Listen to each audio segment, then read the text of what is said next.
Hola, buenas tardes, bienvenidos. Acá tenemos nuevamente abierta la Biblia en Jeremías.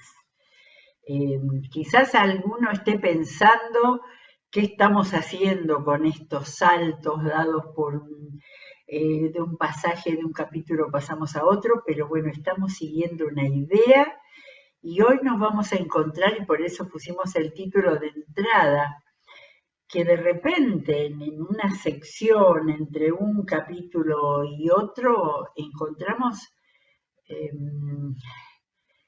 no sé si decir temas, no, pero dentro de que este libro, el Señor está hablando todo el tiempo a Jeremías, que ayer ya vimos un momento en que su desesperación hizo que rompiera todos los límites de un profeta obediente y serio para poder hablar como habló en el capítulo 20, pero seguimos leyendo y encontramos a veces en un mismo capítulo o en dos capítulos seguidos que tenemos momentos distintos de lo que Dios estaba guiando, enseñando, advirtiendo. Por eso hoy vamos con el Señor juzga y promete, porque tenemos en las lecturas de hoy las dos cosas. Momentos en los que el Señor se pone muy duro contra quienes están desvergonzadamente desobedeciéndolo, y después aparece de repente una promesa que la vamos a mirar un poquito más en relación con otros profetas también. Bueno, ayer dejamos en Jeremías capítulo 22, porque habíamos leído después del 20, donde estuvo el lamento de Jeremías, lo que seguía, y habíamos encontrado eh, algunos pasajes históricos, y vamos, ojalá que vayamos entendiendo un poco la manera en que el Señor iba hablando hacia adelante y le iba diciendo mensajes a cada uno de los reyes, hijos, descendientes de Josías, que habían llegado a este estado calamitoso de la situación de Judá, Jerusalén. Ayer leímos entonces capítulo 22, llegamos hasta el 16, y estoy diciendo ayer por el último programa, que no fue justamente ayer. Bueno, el Señor habló del rey Josías, ¿sí? En los últimos versículos que leímos, donde comparaba al rey Josías con el hijo primero, Joacás, que tomó que tomó el reinado cuando Josías murió. Y entonces hizo una durísima comparación, los que no lo recuerden o no hayan estado, Jeremías 22, desde el 21, desde el versículo 21, no, versículo 11, y ahí empieza a hablar de Joacás y lo compara con su padre. Y termina esa sección diciendo, pero tus ojos y tu corazón, Joacás, solo buscan ganancias deshonestas, solo buscan derramar sangre inocente y practicar la opresión y la violencia. Y este fue el rey que a los 3 meses vino Necao, rey de Egipto, y se lo llevó prisionero y murió allá en Egipto. Hemos visto, está bien que estamos leyendo a los saltos, Jeremías, ¿no? Pero ya hemos visto cómo había palabra de Dios muy dura contra este rey que no mereció ninguna consideración. Vamos al versículo 18. Por eso, por esa mala actitud, así dice el Señor acerca de Joacim, hijo de Josías. Era el otro hijo de Josías que también fue rey. Así dice el Señor acerca de Joacim, hijo de Josías, rey de Judá. Nadie lamentará tu muerte, ni gritará, ay mi hermano, ay mi hermana. Nadie lamentará su muerte, ni gritará, ay Señor, ay su majestad. Será enterrado como un asno y lo arrastrarán y lo arrojarán fuera de las puertas de Jerusalén. Sube al Líbano y grita, levanta tu voz en Basán, grita desde Abarín, pues todos tus amantes han sido destruidos. Estas son las partes duras del juzgado, del juicio del Señor, y vienen después más. Yo te hablé cuando te iba bien, pero tú dijiste, no escucharé. Así te has comportado desde tu juventud, nunca me has obedecido. El viento arrastrará todos tus pastores y tus amantes irán al cautiverio. Por culpa de tu maldad quedarás avergonzada y humillada. Tú que habitas en el Líbano, que has puesto tu nido entre los cedros, ¿cómo gemirás cuando te vengan los dolores, dolores como de parturienta? Estaba hablando del rey, ¿no? Estaba hablando del rey, pero después está hablando de la nación como una mujer. Versículo 24. Tan cierto como que yo vivo, afirma el Señor, que aunque Jeconías, hijo de Joacim, rey de Judá, Jeconías era también llamado Joaquín, y después nos aparece como Joaquín, el anteúltimo rey. Que aunque Jeconías, hijo de Joacim, rey de Judá, sea un anillo en mi mano derecha, un signo real, aún de allí lo arrancaré. Yo te entregaré en manos de los que buscan matarte y en manos de los que tú más temes, es decir, en poder de Nabucodonosor, rey de Babilonia y de los babilonios. A ti y a la madre que te dio a luz los arrojaré a un país que no los vio nacer y allí morirán.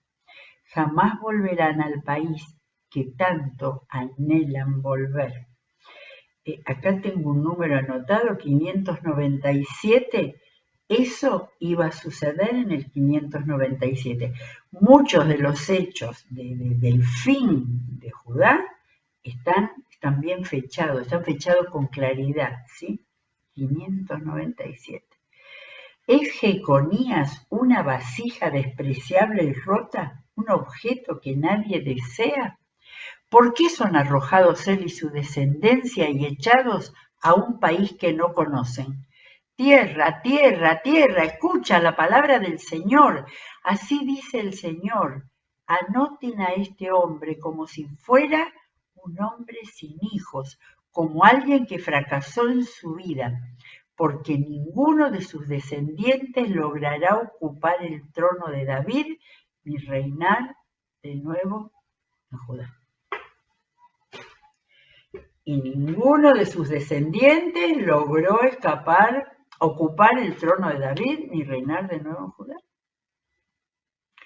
El último rey Sedequías no era descendiente. Creo que hemos leído que era un tío o algo así. Ningún descendiente de Joaquín o Jeconías iba a ocupar de nuevo la dirección de Judá. Después, y ya vamos a llegar a leer, después Esdras, Nehemías, gobernadores, un rey. Después vino un rey romano, muchos años después.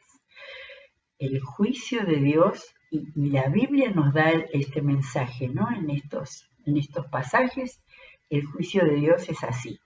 Dios no es hombre para que se arrepienta ni cambie lo que ha dicho. Capítulo 23, y acá viene algo, promesa viene ahora, gracias a Dios. Pero primero empieza con ahí. Ay de los pastores que destruyen y dispersan el rebaño de mis praderas, porque aunque Dios está juzgando duramente, lo sigue considerando rebaño de sus praderas, como un pastor, afirma el Señor. Por eso así dice el Señor, el Dios de Israel, a los pastores que apacientan a mi pueblo: ustedes han dispersado a mis ovejas, las han expulsado y no se han encargado de ellas. Pues bien, yo me encargaré de castigarlos a ustedes por sus malas acciones, afirma el Señor. Al resto de mis ovejas yo mismo las reuniré de todos los países a donde los expulsé y las haré volver a sus pastos, donde crecerán y se multiplicarán. Pondré sobre ellas pastores que las pastorearán y ya no temerán, ni se espantarán, ni faltará ninguna de ellas, afirma el Señor. ¿Esto no es un aire de esperanza? Bueno, pero sigo leyendo, yo tengo que dar vuelta a la página. Seguimos en el 23:5. Vienen días, y cada vez que el Señor le dijo a un profeta, vienen días, estaba anunciando lo más grandioso que Dios iba a dar. Vienen días, afirma el Señor, en que de la simiente de David haré surgir un vástago justo. Él reinará con sabiduría en el país y practicará el derecho y la justicia. En esos días Judá será salvado, Israel morará seguro, y este es el nombre que se le dará. El Señor es nuestra salvación. Esto me hace pensar que por eso los israelitas esperaban un rey justo, un rey, no sé si les importaba justo, pero sí que tuviera en su mano la justicia, pero poderoso, militar, ¿no? Cuando estaban en el Imperio Romano esperaban que el Mesías fuera un salvador. Pero acá lo que Dios está diciendo es: simiente de David, un vástago justo, el Señor es nuestra salvación. Y el Señor pensaba otra cosa que lo que ellos esperaron con salvación. Pero me paro acá en el hará surgir un vástago justo. Más de 100 años atrás, encontré tres expresiones en Isaías, 100 años antes.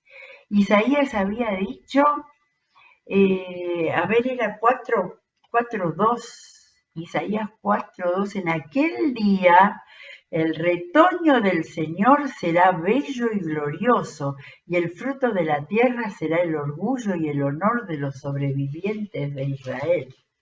Y el 9 el 9 al final no lo guardé, el 9 dice, cuando dice, esperen, el pueblo que andaba en la oscuridad ha visto gran luz, y después dice, porque nos ha nacido un niño, se nos ha conseguido un hijo, la soberanía reposará sobre sus hombros y le darán estos nombres, ¿se acuerdan?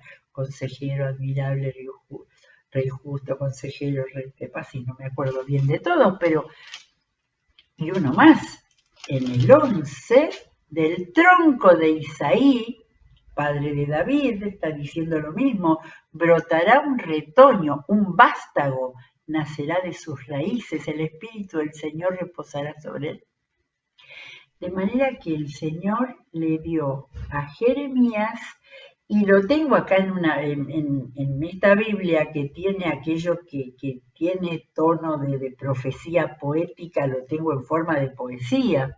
No todas las Biblias, otras Biblias lo tienen todo en prosa y uno no se alcanza a dar cuenta. Esto era una muy especial profecía. Vuelve el Señor a darle la palabra que ya le había dado en reiteradas veces a Isaías. En aquellos días Judá será salvada, Israel morará seguro, y este es el nombre que se le dará: el Señor es nuestra salvación. Por eso, afirma el Señor, vienen días, y de nuevo viene la promesa, en que ya no se dirá, por la vida del Señor que hizo salir a los israelitas de la tierra de Egipto, la esperanza antigua, sino por la vida del Señor que hizo salir a los descendientes de la familia de Israel y los hizo llegar del país del norte y de todos los países a donde los había expulsado, y habitarán en su propia tierra. Llegará el día. Esa era la promesa de Dios. A los israelitas del país del norte, de los asirios. Y ellos acá todavía no habían sido llevados por los babilonios, pero Dios lo estaba anunciando y los iba a llevar. Pero acá dice, llegará el día en que volverán. Punto aparte, otro título, y acá el Señor vuelve a juzgar. En cuanto a los profetas, y si hay palabras duras, se me parte el corazón en el pecho y se me estremecen los huesos por causa del Señor y de sus santas palabras. Hasta parezco un borracho, alguien dominado por el vino, a causa de la maldición. El país está lleno de adúlteros, la tierra está de luto y los pastos del desierto se han secado. Esto es lo que el Señor le dijo, pero es Jeremías el que lo está diciendo. Y otra vez no lo había visto. Otra vez dice, se me parte el corazón. En el pecho se me estremecen los huesos. Acá ya no había lágrimas. Acá lo que había era dolor. Pero esto se lo dijo el Señor. Los profetas corren tras la maldad y usan su poder para la injusticia. Impíos son los profetas y los sacerdotes. Aún en mi propia casa encuentra su maldad. Aún en mi propia casa, en el templo, encuentra su maldad, afirma el Señor. Por eso su camino será resbaladizo, serán empujados a las tinieblas y en ellas se hundirán. Yo traeré sobre ellos una calamidad en el año de su castigo. Bueno, cuando el Señor lo decida, afirma el Señor, algo insólito he observado entre los profetas de Samaria. Uy, está recordando el Israel que ya no existe, ¿eh? Profetizaron en nombre de Baal y descarriaron a mi pueblo Israel. Dios le está acusando a los líderes del pueblo. Y entre los profetas de Jerusalén, ahí les toca, a Jerusalén, volvemos a Judá. Entre los profetas de Jerusalén he observado cosas terribles, cometen adulterio y viven en la mentira, fortalecen las manos de los malhechores, ninguno se convierte de su maldad. Todos ellos son para mí como Sodoma, y los habitantes de Jerusalén son como Gomorra. Allá lejos en el Génesis estaba cuando Dios destruyó a Sodoma y Gomorra. Y trae el Señor la unidad de la Biblia. ¿Y cuántas veces decimos, la Biblia vuelve a recordar las cosas que han pasado para que ellos recuerden? Por tanto, así dice el Señor Todopoderoso contra los profetas. Acá juzga. Acá está, así es. Allá juzga. Haré que coman alimentos amargos y que beban agua envenenada. Porque los profetas de Jerusalén han llenado de corrupción todo el país. Así dice el Señor Todopoderoso, no hagan caso de lo que dicen los profetas, pues alientan en ustedes falsas esperanzas. Cuentan visiones que se han imaginado y que no proceden de la boca del Señor. Cuentan visiones que se han imaginado y que no proceden de la boca del Señor. A los que me desprecian, les aseguro que yo digo que gozarán de bienestar. A los que obedecen los dictados de su terco corazón, les dicen que no les sobrevendrá ningún mal. Miren las preguntas que hace Dios acá. ¿Quién de ellos ha estado en el consejo del Señor? ¿Quién ha recibido o escuchado su palabra? ¿Quién ha atendido y escuchado su palabra? Que no diga el Señor esto en nuestro tiempo, cuando se dice una palabra del Señor que no haya sido primero escuchada del Señor. Hoy subrayé estos versículos, ¿Quién de ellos ha estado en el consejo del Señor? Cuando hablamos de escuchar al Espíritu Santo, eso es estar en el consejo del Señor. Y el Señor está juzgando. ¿Quién? ¿Quién ha recibido o escuchado su palabra? Y frente a esto, a la mentira, al engaño, dice, el huracán del Señor se ha desatado con furor. un torbellino se cierne amenazante sobre la cabeza de los malvados. Fíjense qué metáfora impresionante, no solamente el juicio de palabra, huracán del Señor y torbellino, dos versículos paralelos, tantas veces usamos en el Antiguo Testamento el gusto por repetir algo de otra manera, con otras palabras, que dice lo mismo. Huracán del Señor desatado con furor, torbellino que se cierne amenazante sobre la cabeza de los malvados. La ira del Señor no cesará hasta que haya realizado por completo los propósitos de su corazón.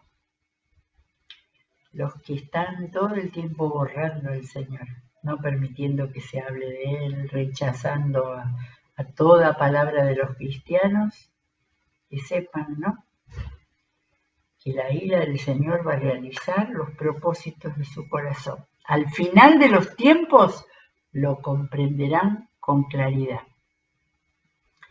Yo no envié a esos profetas, pero ellos corrieron. Ni siquiera les hablé, pero ellos profetizaron. Si hubieran estado en mi consejo, habrían proclamado mis palabras a mi pueblo, lo habrían hecho volver de su mal camino y de sus malas acciones. Miren esta pregunta de Dios. ¿Soy acaso Dios? ¿Soy acaso Dios solo de cerca? ¿No soy Dios también de lejos? No entiendo lo que quería decir, pero es para pensarlo, ¿no? Dios habla y está cerca, Dios ha dejado su palabra y está atento, igual de lejos. Y todas las cosas que se pueden saber. Esto es para discutirlo en un grupo. Y hace otra pregunta. ¿Podrá el hombre hallar un escondite donde yo no pueda encontrarlo? ¿Quién tomó esta idea? La tomó David en el Salmo 139, donde también nos dice que no hay un lugar donde podamos escondernos de Dios. ¿Acaso no soy yo el que llena los cielos y la tierra? Afirma el Señor. Qué hermoso esto, qué fuerte, pero a ver, imponente es la presencia de Dios, que por medio de su profeta Isaías le habla a todos los seres humanos, que hoy al que agarre hoy una Biblia y la abra y la lea, va a encontrar que Dios está mirando lo más profundo del corazón y que nada se puede esconder de él. No terminó todavía este largo capítulo, digo. He escuchado lo que dicen los profetas que profieren mentiras en mi nombre, los cuales dicen, miren, he tenido un sueño. ¿Hasta cuándo seguirán dándole valor de profecía a las mentiras y delirios de su mente? Con los sueños que se cuentan unos a otros, pretenden hacer que mi pueblo se olvide de mi nombre, como sus antepasados se olvidaron de mi nombre por el de Baal. El juez justo habla duramente, pero fíjense cómo de repente podemos ver el dolor de Dios. Su pueblo formado, acompañado, guiado, se olvidaron por irse detrás de Baal. El profeta que tenga un sueño, que lo cuente, pero el que reciba mi palabra, que la proclame con fidelidad. ¿Cuántos valores hay acá que hoy han sido olvidados, no? Fidelidad. ¿Qué tiene que ver la paja con el grano? De acá ha salido, ¿no?, un proverbio famoso. Afirma el Señor. Y acá viene uno de mis versículos impactantes. Jeremías 23, 29. No nos olvidemos. Jeremías 23, 29. ¿No es acaso mi palabra como fuego y como martillo que pulveriza la roca? toda esta palabra que Dios está hablando, que Dios le habló a Jeremías y que quedó en la palabra del Señor en la Biblia, tiene que ser como un fuego y como martillo que pulveriza la roca. Por eso yo estoy contra los profetas que se roban mis palabras, profetas que se roban mis palabras entre sí, afirma el Señor. Yo estoy contra los profetas que sueltan la lengua y hablan por hablar, afirma el Señor. Yo estoy contra los profetas que cuentan sueños mentirosos y que al contarlos hacen que mi pueblo se extravíe con sus mentiras y sus presunciones, afirma el Señor. ¿Se dan cuenta que cuando Jeremías se puso a escribir todo esto, cada tanto, no sé cuántas líneas, cada párrafo, volvía a decir, afirma el Señor, no era él quien lo estaba diciendo? Estoy contra los profetas que sueltan la lengua y hablan por hablar. Yo estoy contra los profetas que cuentan sueños mentirosos y que al contarlos hacen que mi pueblo se extravíe con sus mentiras y sus presunciones, afirma el Señor. Yo no los he enviado ni les he dado ninguna orden. Son del todo inútiles para este pueblo, afirma el Señor. Todavía no terminó el 23, pero se está terminando nuestro tiempo y vamos a seguir mañana. Miren, en el capítulo 24 ya lo leímos, porque es el de las canastas de higos, donde Dios le empezó a hacer a Jeremías algunas enseñanzas con una ilustración clara. Pero ahora estamos leyendo el 23 y todavía el 23 y ahora nos falta todo un largo pasaje en el cual Dios habla de las profecías falsas. El Señor nos muestra esto que leímos hoy, es cuidadoso de su palabra. La palabra que Él ha emitido es palabra para creerla, conocerla, obedecerla.